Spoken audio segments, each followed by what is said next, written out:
Media మిత్రులందరికీ నమస్తులు। ఈరోజు ప్రభుత్వము ఆంధ్రప్రదేశ్లో ఉన్నటువంటి 56,000 సెంటర్లకు సంబంధించి త్వరలో గ్రాడ్యుయేటీని ఇంప్లిమెంటేషన్ చేస్తామని ప్రకటన చేసింది। ఇప్పుడు ప్రస్తుతం ఎమ్మెల్సీలకు సంబంధించిన ఎలక్షన్ కోడ్ ఉన్నందున మరి ఎమ్మెల్సీల ఎలక్షన్ అయిపోయిన తర్వాత ఈ గ్రాడ్యుయేటీకి సంబంధించి పూర్తి స్థాయిలో జీవో విడుదల చేస్తామని తెలియజేసింది। ఇప్పటికే దాన సంస్కారాలకి విధుల్లో చనిపోయిన వారికి 15,000 రూపాయలు ప్రకటించింది। ఈ రోజు గ్రాడ్యుయేటీకి సంబంధించి ప్రకటన చేసింది। మరియు మినీ టీచర్లందరినీ కూడా మెయిన్ టీచర్లు చేయాలనే ప్రధానమైన డిమాండ్ని కూడా మరి ఇంప్లిమెంటేషన్ చేయాల్సిన అవసరం ఉంది।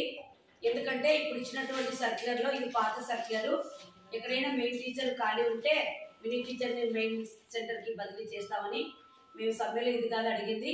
ఎక్కడైతే మినీ సెంటర్లు అన్నీ ఉన్నాయో వాటన్నిటిని మెయిన్ టీచర్లు చేయాలి। మరి 400 లోపల పాపులేషన్ ఉంటే మరి ఆమెను మినీ టీచర్గా కొనసాగిస్తూ మెయిన్ టీచర్కి ఇచ్చే గౌరవవేతనం ఇవ్వాలనేది అక్కడ సమ్మె సమయంలో హామీ తీసుకున్నాము। మరి అతి ముఖ్యమైన విషయం ఏమంటే మరి ప్రభుత్వం ఏదైతే కూటమి ప్రభుత్వం ఏదైతే ప్రకటించిందో సంక్షేమ పథకాలు అవన్నీ కూడా రాష్ట్రంలో ఉన్నటువంటి అంగన్వాడీ టీచర్లకు హెల్పర్లకు వర్తింపచేయాలి। ఈ మధ్యకాలం ప్రవేశపెట్టినటువంటి ఉచిత గ్యాస్ అంగన్వాడీ వర్కర్స్ అందరూ కూడా ఇవ్వాలి। ఉన్నటువంటి పెన్షన్లు తీసివేసింది గవర్నమెంట్, ఉన్నటువంటి పెన్షన్లను మరి సూపర్ 6 పథకాల్లో ఆ పెన్షన్ కూడా ఇంప్లిమెంటేషన్ చేయాలి। ప్రజా సాధికారుల సర్వేలో ఉన్నటువంటి ప్రభుత్వ ఉద్యోగ నమోదును తీసేసి అందరికీ కూడా సంక్షేమ పథకాలు అమలు చేయాలి। ఈ నెల జరిగేటటువంటి 25వ తేదీ నుండి మన రాష్ట్రానికి సంబంధించి బడ్జెట్ సమావేశాలు జరుగుతున్నాయి। అందులో వర్కర్లకు హెల్పర్లకు మినీ టీచర్లకు సంబంధించి ఎలక్షన్ కంటే ముందు మేము స్ట్రైక్ చేసినప్పుడు మా టెంట్ల దగ్గరకు వచ్చి ప్రస్తుతం కూటమి ప్రభుత్వంలో ఉన్నటువంటి తెలుగుదేశం లీడర్లంతా మా గవర్నమెంట్ వస్తే ఖచ్చితంగా వేతనాలు పెంచుతాం, సమస్యలన్నీ పరిష్కరిస్తామని హామీ ఇచ్చారు। ఇప్పుడు ప్రభుత్వం ఏర్పడి 8 నెలలైనప్పటికీ కూడా నేటి వరకు వేతనాలకు సంబంధించి ఎలాంటి చర్చ జరపలేదు। మరి రేపు జరిగే అసెంబ్లీ సమావేశాల్లో ఖచ్చితంగా తెలంగాణ 26,000 రూపాయలు కనీస వేతనం ఇవ్వాలి। అంతలోపు తెలంగాణ గవర్నమెంట్ ఏదైతే ప్రకటన చేసిందో 18,000 రూపాయలు ఇస్తామని మరి ప్రస్తుతం వాళ్ళు 13,800 రూపాయలు వర్కర్లకి 8,000 రూపాయల దాకా హెల్పర్లకు ఇస్తున్నారు। ఆ వేతనాలు తక్షణమే ఆంధ్రప్రదేశ్లో ఇంప్లిమెంటేషన్ చేయాలి। ఇంతకుముందు కూడా చంద్రబాబు నాయుడు గారు ముఖ్యమంత్రిగా ఉన్నప్పుడు మాత్రమే గౌరవ వేతనాలు పెంచారు। వైఎస్ఆర్ గవర్నమెంట్లో ఎలాంటి వేతనాలు పెంచకపోగా వివిధ రకాల యాప్స్ తెచ్చారు। ప్రస్తుతం మేము పూర్వ ప్రాథమిక విద్యకు సంబంధించి PP1 PP2 ట్రైనింగ్లో ఉన్నాము। రాష్ట్రంలో ఉన్నటువంటి 56,000 మంది అంగన్వాడీ టీచర్లంతా ఇది శుభ పరిణామమే। కాకపోతే ఉన్నటువంటి యాప్స్ అన్నిటినీ సవరించి ఒకే యాప్ పెట్టి బాల సంజీవని యాప్లో క్యాప్చర్ ఫోటో పెట్టే విధంగా ప్రభుత్వం చర్యలు తీసుకోవాలి।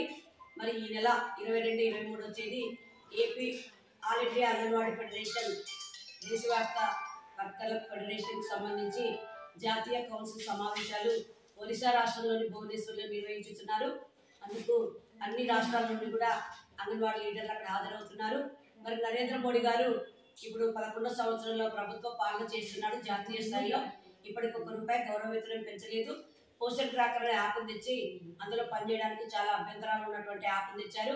నరేంద్ర మోడీ గారు వేతనాలు పెంచడానికి ఇక్కడ జాతీయ స్థాయిలో చర్చ జరిపి దేశవ్యాప్త నిరసన ప్రదర్శన చేయడానికి మరి ఢిల్లీలో ఉన్నటువంటి సోదర సంఘాలన్నింటినీ జాతీయ స్థాయిలో ఉన్నటువంటి అంగన్వాడీ ఫెడరేషన్లను యూనియన్లన్నింటినీ కలుపుకొని కూడా పూర్తి స్థాయిలో ఉద్యమం చేపడతామని, మన రాష్ట్రానికి సంబంధించి వేతనాలు పెంచకపోతే మరి సోదర సంఘాలంతా కూడా మాట్లాడుకోవడం జరుగుతుంది। ఈరోజు రేపు బడ్జెట్లో అంగన్వాడీ టీచర్లు హెల్పర్లు మినీ టీచర్ల వేతనాలు పెంచకపోతే 43వ రోజు సమ్మె కొనసాగింపుకు సమాయత్తం అవుతున్నాం।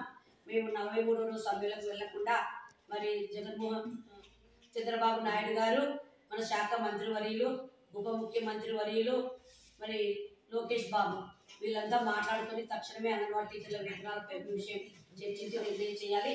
లేని పక్షంలో మళ్ళీ పోరాటాలు వెళ్తామని ఈ సందర్భంగా తెలియజేస్తున్నాం। ఇప్పుడు ఇచ్చినటువంటి 15,000 దాన సంస్కారాలకు సంబంధించి గ్రాడ్యుయేట్కి సంబంధించి మరి రాష్ట్ర ప్రభుత్వానికి రాష్ట్రంలో ఉన్నటువంటి అంగన్వాడీ టీచర్లు హెల్పర్ల తరఫున మరి సోదర సంఘాల తరఫున మా అసోసియేషన్ నుండి కూడా విప్లవాభివందనాలు తెలియజేస్తున్నాం। లలిత Andhra Pradesh anganwadi workers helpers association